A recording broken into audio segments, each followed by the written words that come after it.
Welcome back to Odd Socks. Now, as you can see, I have sweet corn. Now this has been a journey from a very small seed, which we planted earlier in the year, nurtured and grown on, and finally planted in its little area.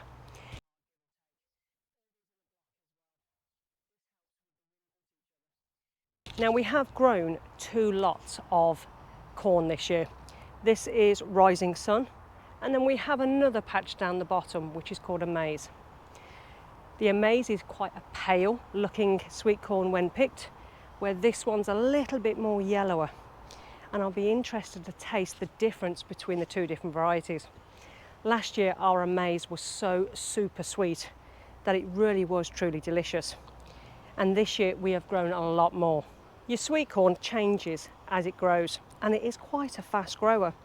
Now some of these are really quite small. This ground here is not very good ground, but we'll be changing how we grow our corn next year and having a much more nutritional balanced bed for it to go into. I've grown sweet corn before where it's much taller than what I actually am, but this year it's a little bit smaller, but we still have 1 to 2 cobs per plant. Corn freezes incredibly well as well, so it's something that you can grow quite a lot of and actually either take it off the husk and use it as individual corn, or actually eat it fresh off the cob itself. Both ways freeze really well. As your corn grows, it gets to a certain size and develops these male fronds. These release all the pollen. And then below, within a couple of weeks of these developing, you'll start getting these cobs develop off the stalk.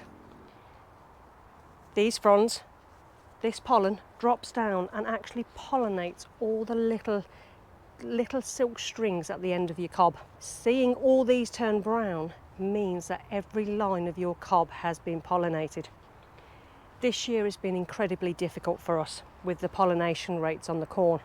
Where I think we might be okay, the amount of wind and rain that we had at the time when these were releasing pollen was quite extreme. We had 2 weeks where it just rained and rained and rained. So any harvest that we can get off of this will be good. And I'm just hoping at least 60 to 70% of our corn has actually been pollinated. To check if your corn is ready, you can peel back very gently the actual corn. Now I peeled this one back several days ago, and where I've peeled back you can see that it's had a little bit of damage. But the more I peel back, this beautiful bright yellow corn is.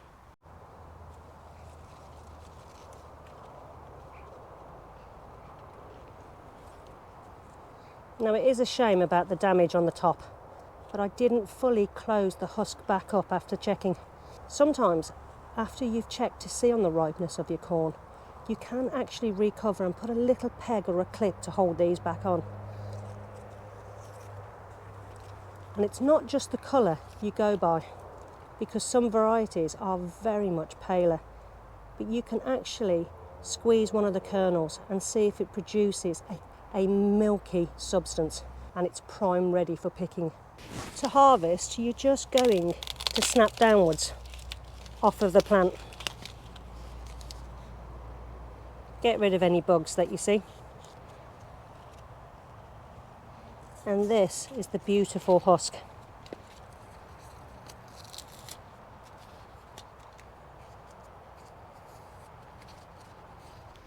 Now these will store for up to a week or so in the fridge. But trust me, it's always best to either eat them fresh on the same day it's picked, or prep them for freezing. Now you can parboil these and actually freeze them, or you can freeze them straight on the cob without any parboiling. I just find parboiling for just a couple of minutes makes it last a lot longer.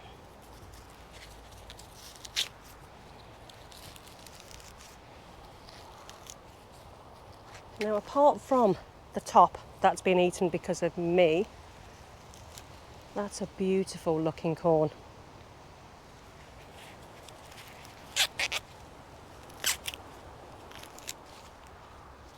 and quite a size too. So I'm hoping our corn harvest is going to be good this year. So I'd better carry on and actually start picking.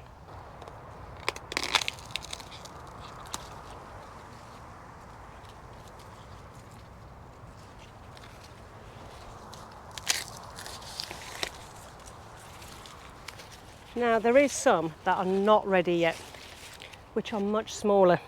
So I'll leave those on and see if they actually get a chance to grow or ripen anymore.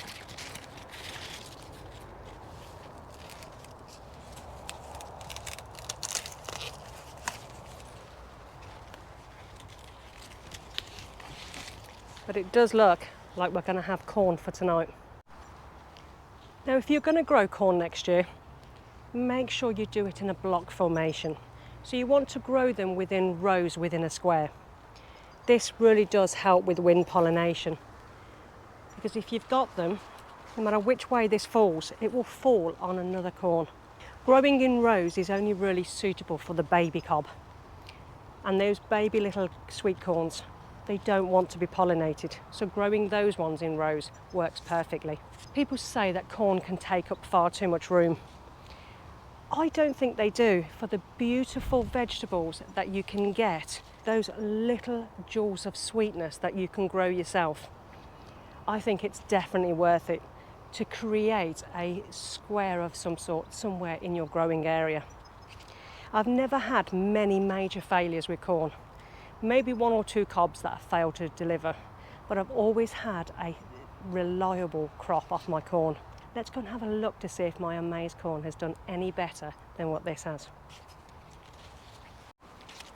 This is my amaze crop. This was actually sown and planted on the same day. But it's been a little bit further behind because this area is shaded through most of the day and only starts getting a little bit of sunlight come 12, 1 o'clock in the afternoon. But we'll take a look to see if any of these are good.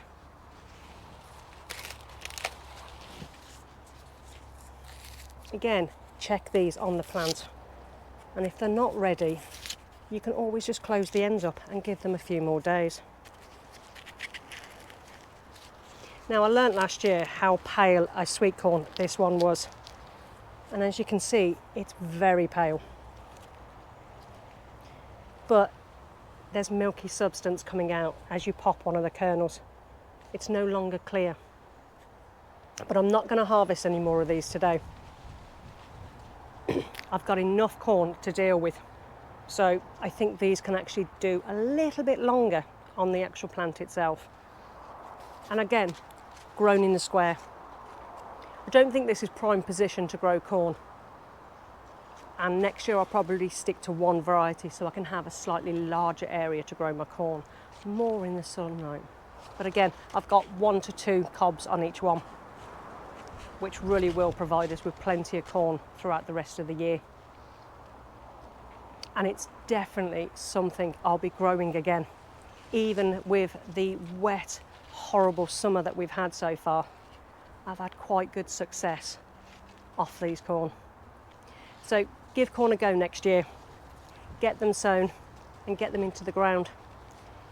Make sure your soil has got plenty of nutrients in, because they really are hungry plants.